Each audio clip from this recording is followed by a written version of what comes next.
Amateur Traveler is in its 20th year now, but can you imagine if I had people on the show who had never been to the destination, but had just read about it or seen a movie about it? That wouldn't make any sense at all, and you wouldn't listen. We all know how important it is to receive advice from people who know a destination to get the most authentic local experience. And a great option for experiencing this is Explore Worldwide and their authentic small group adventures, led by local tour leaders, perfect for solo travelers who want to meet like minded people with a desire for adventure. I'm often an independent traveler, but two of my last three trips were with small group tours because they organize everything and it's a lot easier. If you want to recreate the tour I did to Malta, they have a Malta and Gozo Discovery Tour. I'm intrigued by one of their tours called A Taste of Sicily. The company again is Explore Worldwide, and visit exploreworldwide.com to learn more. And thanks to Explore Worldwide for sponsoring this episode of Amateur Traveler. The nights are long, the days are short, and the weather is chilly to downright cold, depending on where you are. It's a good time to slip into a Quince iconic Mongolian cashmere sweaters, which start at only $50. You can treat yourself to everyday luxury at an affordable price with Quince. If you really want to dive into luxury, you can check out their leather handbags, washable silk shirts, and European linen sheet sets. Whatever you're looking for at Quince, all the prices are 50 to 80% less than similar brands, and they do that by partnering directly with top factories and cutting out the middleman. They only work with factories that use safe, ethical, and responsible manufacturing processes. And of course, they use premium fabrics and finishes for that luxury feel in every piece. But you've already heard me rave about my Quince travel pants. Treat yourself this winter without the luxury price tag. Go to quince.com/traveler for 365-day returns plus free shipping on your order. That's QUINCE.com/traveler to get free shipping and 365-day returns. Quince.com/traveler. And thanks to Quince for sponsoring this episode of Amateur Traveler. Got my bags packed, I'm on a roll. I'm heading out there and I'm ready to go. I'm looking real good in my passport photo. Oh, no. Amateur Traveler, episode 258. Today, the Amateur Traveler talks about mosques, the Silk Road, and terracotta warriors as we go to Xi'an, China. Got to sit in one more cafe. I know that I should be heading home, but maybe not today. Welcome to the Amateur Traveler. I'm your host, Chris Christensen. Before we get into today's interview, I do have 4 news stories for you. I know that's more than usual, but this was a weird week for news. In the weirdest and the saddest news story this week, the body of a young man, Devontae Tisdale, was found in a suburban street in Boston, and the police have ruled that he fell from a plane. He actually had tried to stow aboard a plane and apparently fell out of the wheel well when the plane was landing at Logan Airport. The last time we know that somebody stowed away aboard a flight in the U.S. was April 14th, 1972, and that also ended very poorly because, again, the person tried to stow away in a wheel well and froze to death. And then speaking of making exits from planes, a man in San Jose, possibly suicidal, tried to open up the cabin door of a Continental Airways jet flying from San Jose to Houston, forcing the plane to divert to Albuquerque. We don't recommend that. And then in Abu Dhabi, trying to reenact snakes on a plane, they found a passenger who was trying to sneak 4 snakes, 2 parrots, and a squirrel inside his luggage onto the plane. And yet, the best quote this week for me comes from our 4th story, which is passengers on a Qantas flight that was delayed were told eventually, "We're sorry for the delay, but we're having problems loading the cheetah, and we have to do it very carefully." They waited another half hour before they were told the cheetah was not cooperating and was taken back off the plane for a later flight.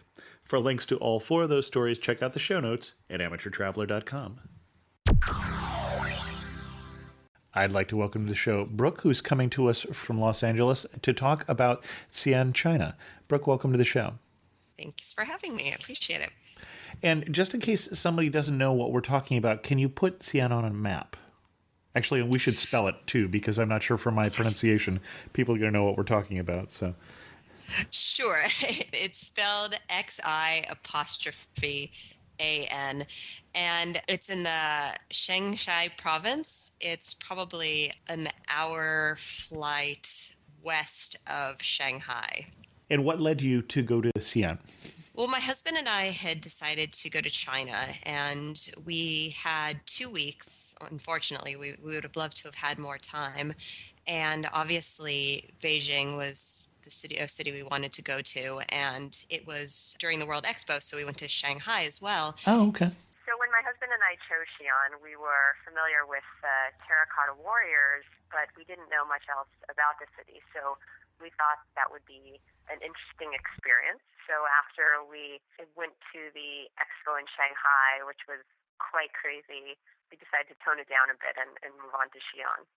We've mentioned the Terracotta Warriors a couple of times, so we ought to cover them first, just in case we have people who don't know what we're talking about.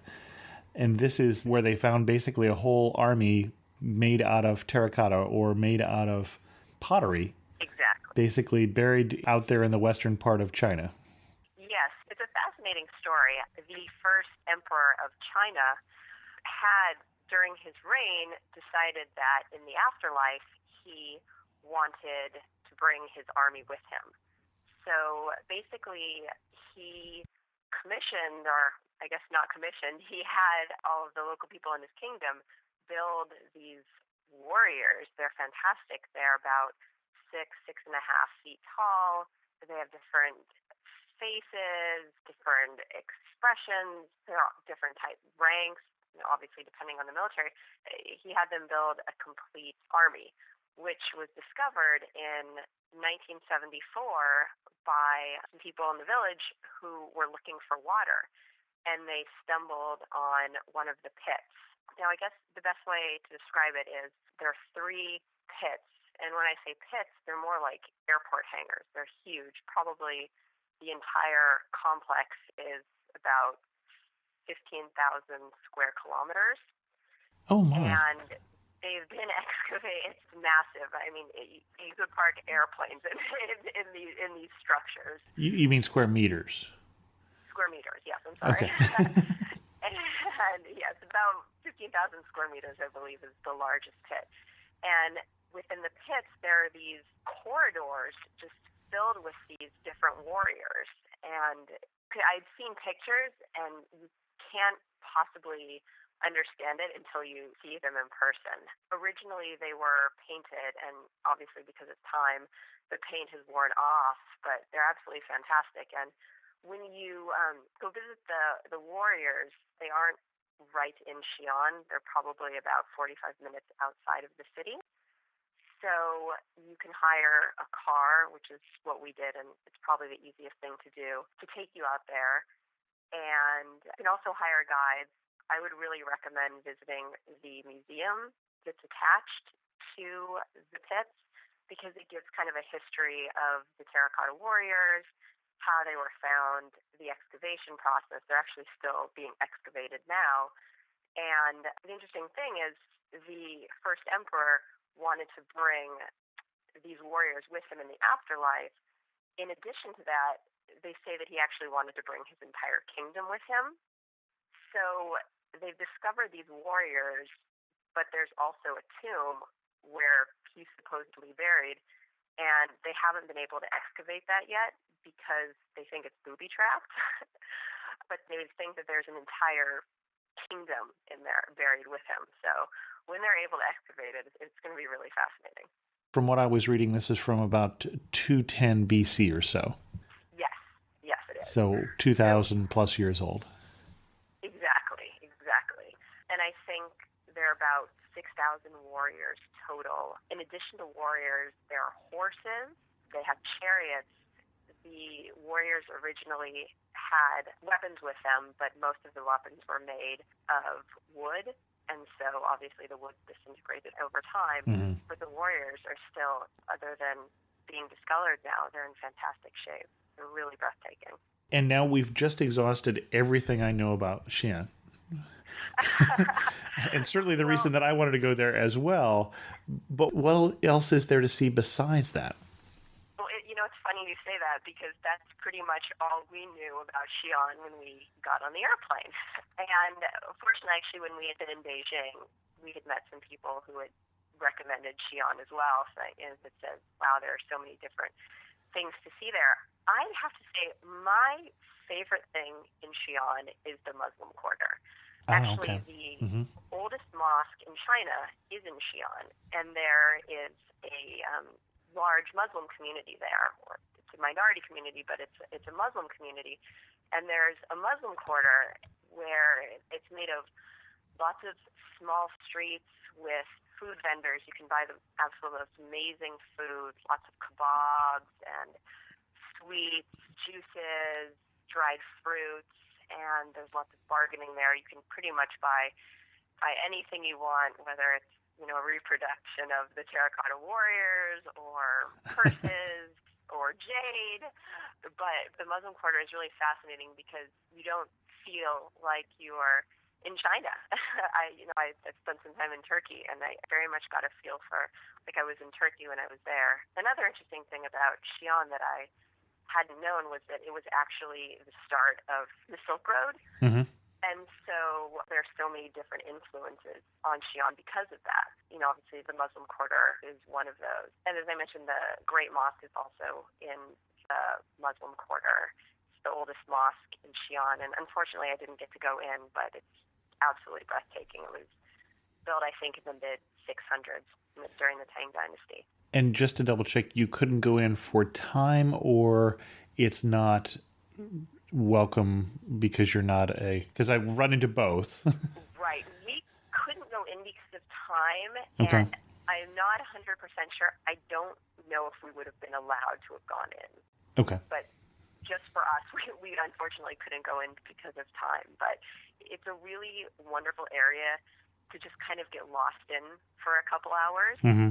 Xi'an's a very small city, and this is obviously a small part of the city, but it is an interesting area where you really can get lost among the vendors and the shops and kind of find yourself in a food coma a couple hours later, I would say. My husband is much more adventurous than I am when it comes to eating, and he had a fantastic time there. I think he sampled pretty much everything, and I became a bit braver as the afternoon progressed. But for anyone who's a bit adventurous and likes food, that is definitely a place to visit. Now, my guess is because you're further east, you're getting closer to Sichuan cuisine, and certainly not the seafood that you would be getting in Shanghai. Am I close, or is it vastly different because of the influence of the Silk Road and some of the other cultures that have had their influence on Xi'an? It's actually, I'm not sure if it's the dumpling capital, but dumplings are very popular there. And from what we saw, you could pretty much get any type of dumpling made any way you want. We had spent some time in Shanghai where the soup dumplings are very popular. Mm-hmm.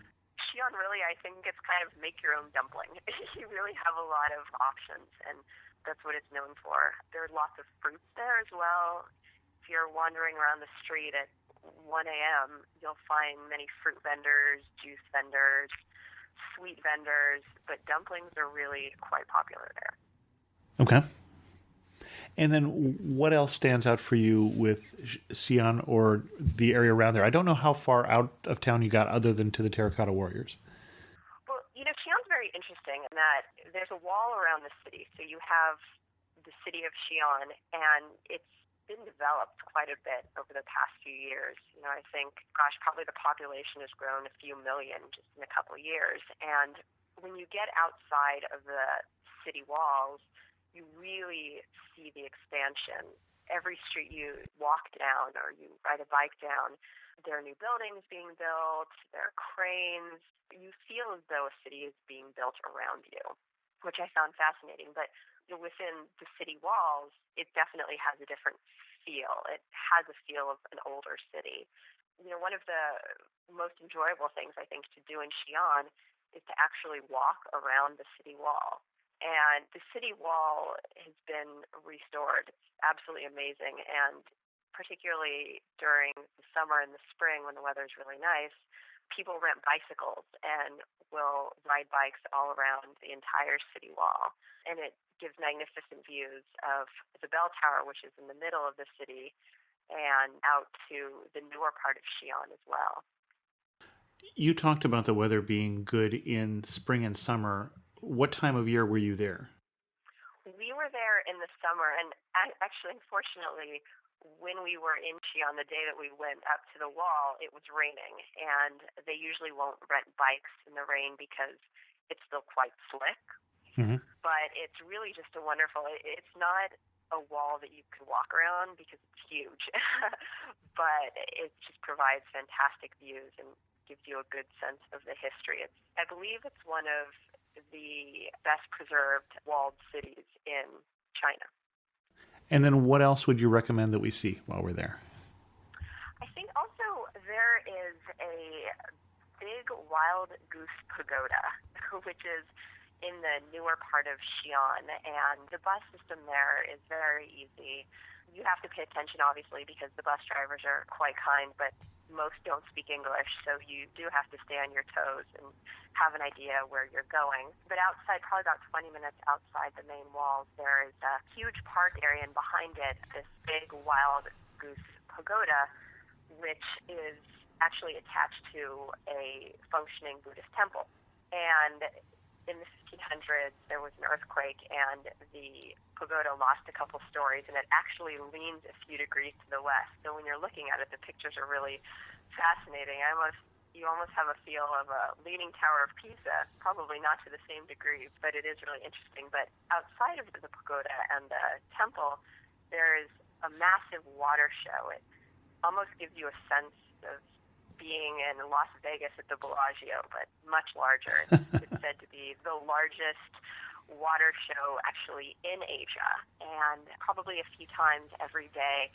They have the water and music accompanies it, and people actually walk through the fountains, which is really interesting. It almost seems like somewhat of a central point that, you'd go and meet your friends at the water fountains for the water show.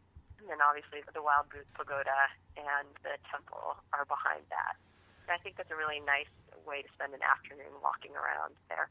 And you say it's a Wild Goose Pagoda, and the connection to wild geese, I'm still on a wild goose chase here perhaps, but I haven't quite got why it's a Wild Goose Pagoda.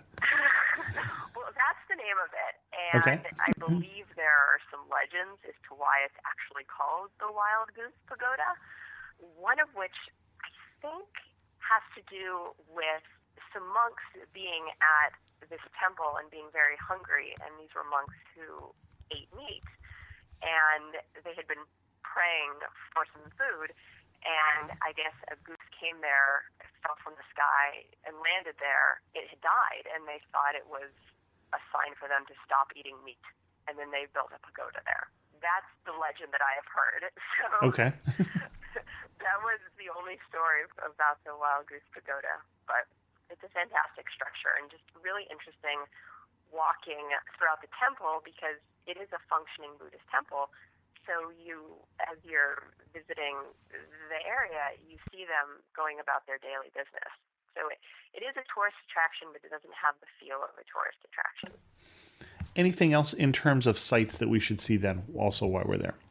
In the center of the city, there is a fantastic bell tower, the raised bell tower, and there's a traffic circle around it. And it's absolutely stunning, particularly at night with the lights and all the cars around it. And it's an interesting blend of ancient China in a modern day because there is such a large traffic circle around it.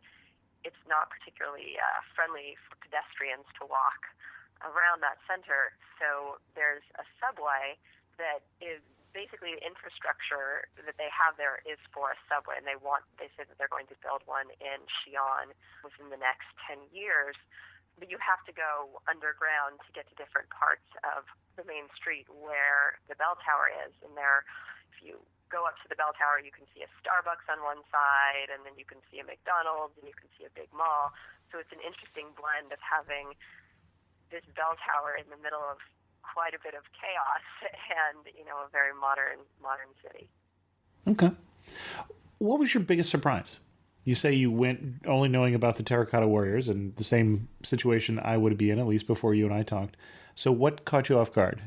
I think I was a bit surprised by how lively the city was, particularly at night. The bell tower is actually pretty much in the center of the town, and my husband and I wandered off to some side streets, and people were sitting outside at tables. This is probably pretty late at night, having dinner. There were lots of street vendors. There were these small markets going on.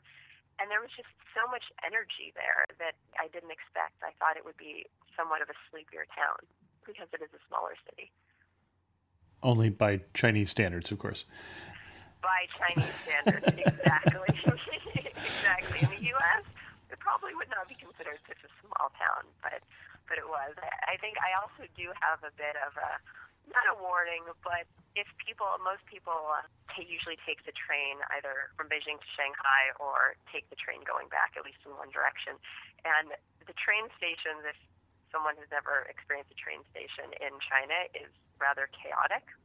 And Xi'an is no exception. You cannot buy tickets for trains online. You have to either go to a train station or go to an office that specifically sells train tickets. And it can be very complicated trying to explain the date that you want to leave on and the cabin that you want to stay in if it's a soft sleeper. But I do recommend, if you take an overnight train, to take a soft sleeper and to stay on one of the higher levels. My husband and I lucked out and were able to get a cabin that had 2 beds. We had been told that most had 4. Mm-hmm. And it was pretty luxurious for Chinese train standards, I would say. But the train stations are extremely chaotic, lots of pushing and shoving, and one has to allow oneself a bit of extra time once you arrive at the train station to get settled, find your train. Now, do you speak Chinese, I should say, first of all, Mandarin or? No. Okay. My husband and I learned a few words, and that is certainly one thing in China. For any city in China, really, I would recommend that if somebody wants to go somewhere, he or she has it written down in Chinese characters. Sure. Mm-hmm. Most people that we encountered didn't speak English or read English for that matter, so you can't necessarily point at something in a book and say, please take me there, because most people wouldn't understand it. Yeah, I think I've shared the story on this show before where I confidently got in a cab in Shanghai and said the Marriott and just got a blank look. So until I could recall the Chinese name of the hotel, which fortunately I could remember after a minute there, so I wasn't going anywhere. So It is very tricky, and I also discovered that hand gestures you would use to say, yes, you're going in the right direction, or no, you're not, don't mean anything there either. So it is very tricky to communicate. Now, you got there, you opened up your guidebook to try and figure out where to go. Did you find some of the things that the guidebook recommended stand out as being something you would not necessarily recommend, or did you find things that were missing from the guidebook that you would recommend people go to? I think we actually had a pretty comprehensive guidebook, Mm-hmm. so we were there for about 2.5 days, and I would have preferred a few extra days because there were quite a few things that we didn't have a chance to see. And as I said before, most people go to Xi'an because they want to see the Terracotta Warriors, Right. and don't really know much else about the city. So it is great to invest in a good guidebook and to really afford yourself some extra time there just to kind of wander around the city and get a feel for it, and to enjoy all of the amazing food. Okay. If you think about the one picture that captures that area for you, you're standing there, you got your camera out, you're looking at what? Gosh, I really would say the Muslim Quarter. That Interesting. stood out for me because it was so different from anywhere else we visited when we were in China. And I think also because it was one of my favorite parts of the city and it was such a surprise that really embodies the trip. Obviously, people do think of the Terracotta Warriors, so one would picture a Terracotta Warrior when thinking about Xi'an, but the Muslim Quarter really did stand out. And I'm getting the picture you're not necessarily talking to about the mosque, but more the side streets and the street vendors and that sort of thing.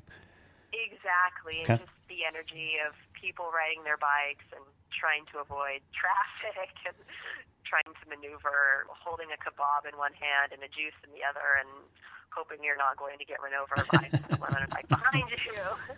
But it had a great energy about it, and it really stood out. It was my favorite part of visiting Xi'an. When you were mentioning riding the bikes on the wall, I think I looked up while you were talking and saw that the wall, you said, was not an easy walk. I think it's about 12 kilometers around in circumference. So I certainly see why you're recommending the bike.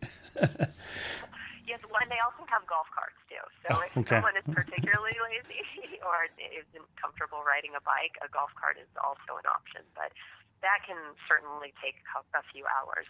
It's a nice way to spend an afternoon. Who is the most memorable person you met? I would have to say our driver to the Terracotta Warriors. Mm-hmm. And there are a number of ways to get out there. As I had mentioned, we hired a driver. And was that very expensive? You know, it was about $30. Okay. We negotiated. I think pretty much as with everything in China, you're expected to negotiate. Uh-huh. We were a bit hard-pressed for time, so it made the most sense for us. And you could probably do it for considerably less if you take a tour. But oftentimes on those tours, you'll stop at a jade factory or Absolutely, two. sure. It's not as direct. But he was quite a character, and he showed up in an official Communist Party limousine with the flag and all. So we felt very special being driven around by him. Interesting. And you're kind of in the middle of China. When did you feel the closest to home, and when did you feel the furthest from home? I would say when we were at our hotel, I felt both the closest and the furthest from home. Okay. Throughout in other cities that we visited in China, we stayed at small B&Bs, and this was the one time when we stayed in an actual hotel because it was in the center of town.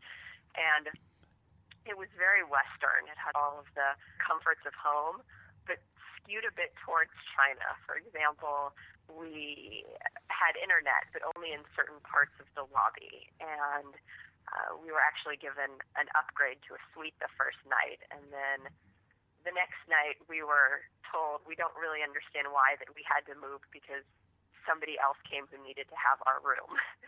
So it was a very interesting mix of feeling like we were very much at home, yet there were so many differences that made us remember, wow, we're definitely in China too.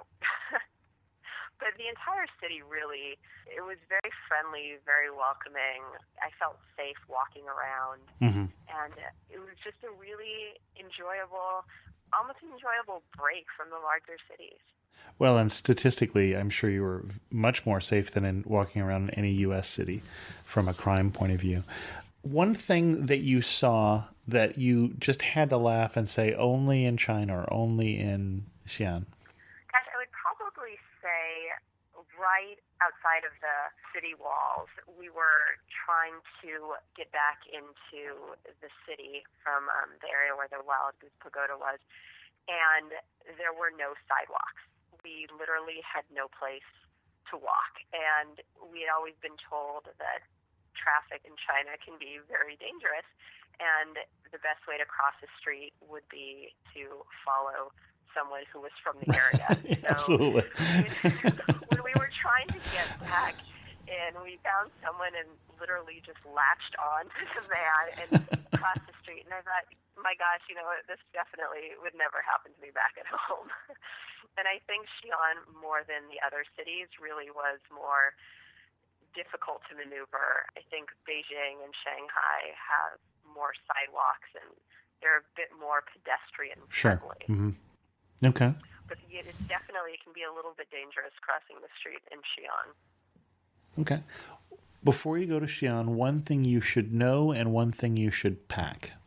You should definitely know that you will be walking a lot. Okay. So I guess to go along with that, you should definitely pack a good pair Good pair of walking shoes, okay. Mm-hmm. A good pair of shoes, especially if you want to take a bike ride along the city wall or even walk for a bit of it as well. Okay. Anything else we should know before we pack our bags and head to Xi'an?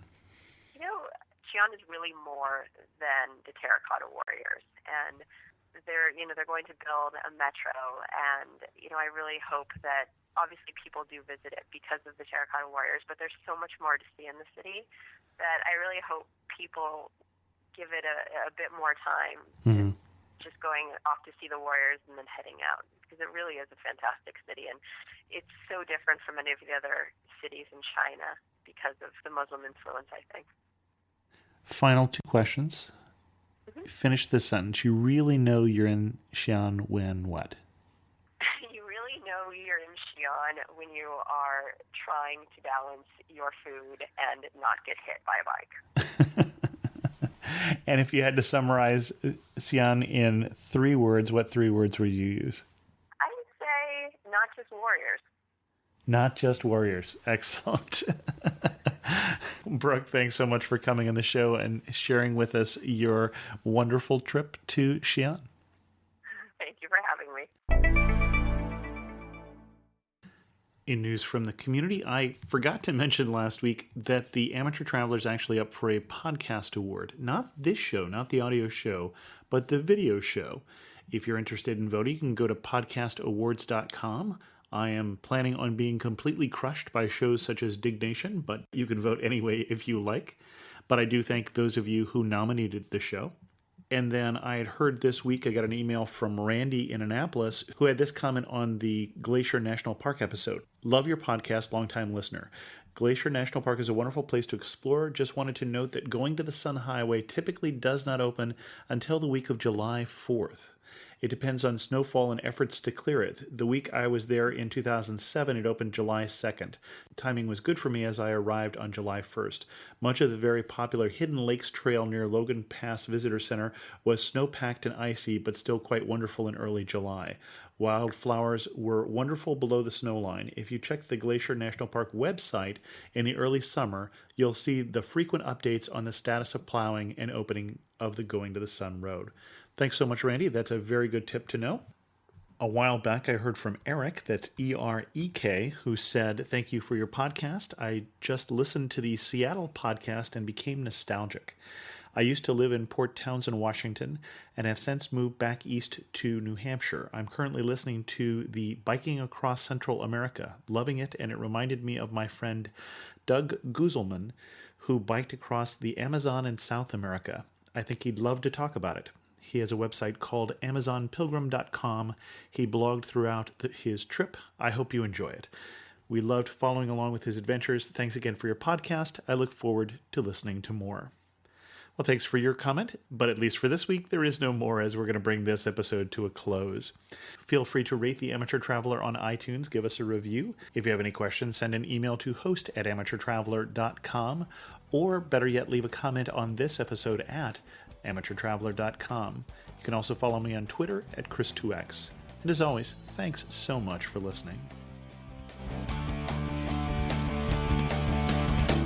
Got to see one more